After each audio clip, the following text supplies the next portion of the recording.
Hey guys, it's Vinny, and today I wanted to talk about an article I read 2 days ago. The article was posted on Huffington Post, and it was about mental illness and poverty.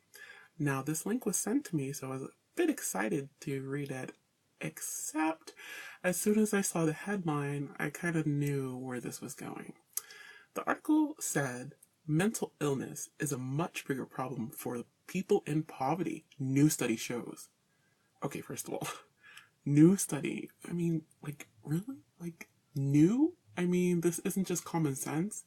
But okay, so I continued to read on, and it was basically just, I mean, it basically sounded like someone took an idea and decided to stretch that out to like 5 paragraphs instead of just summing it up in that quick sentence because the article doesn't really go into why these people are in poverty or who are the people in poverty. All it states is that it is shown that people who live in poverty or below a certain income limit are more likely to suffer from mental health issues. And because of that, because they're also in poverty, they're less likely to be able to help their issues. And that's good. That's true.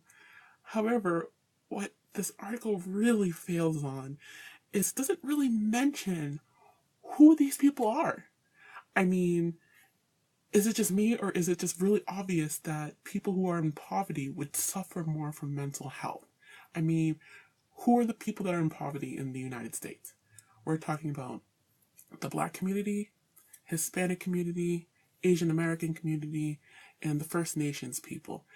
And seriously, if we just look into those communities on an individual basis, we'll see that their rates in poverty are amongst the highest in the United States.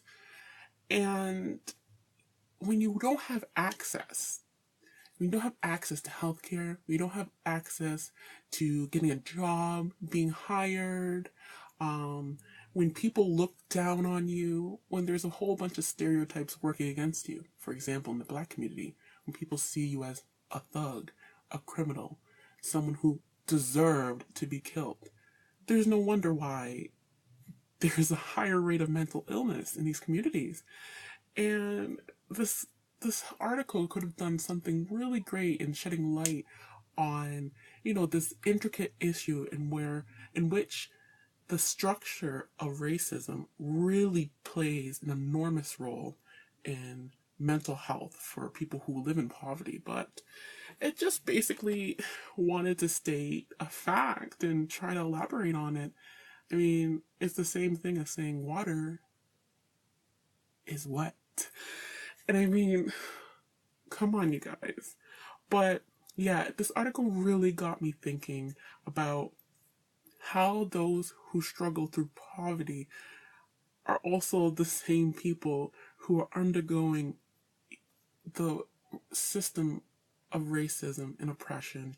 I mean, if we talk about people who are really doing poorly, we're talking about, you know, black, queer, female individuals, trans individuals.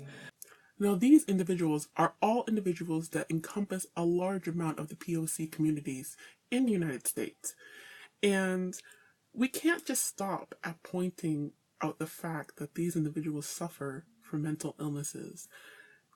Mental illness, as I was told, and I 100% believe, is a symptom. Something happens, and a mental illness is a symptom. It's the effect. You go through something, usually traumatic, and then you start to suffer from mental illness. So if we want to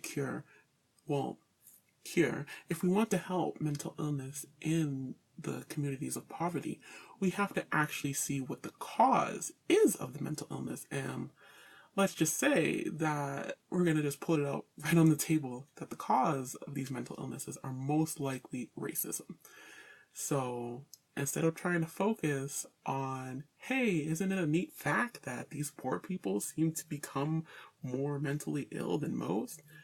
Yeah, how about we talk about what's making these people, be fall into these situations? and it's racism. It's discrimination in the workplace.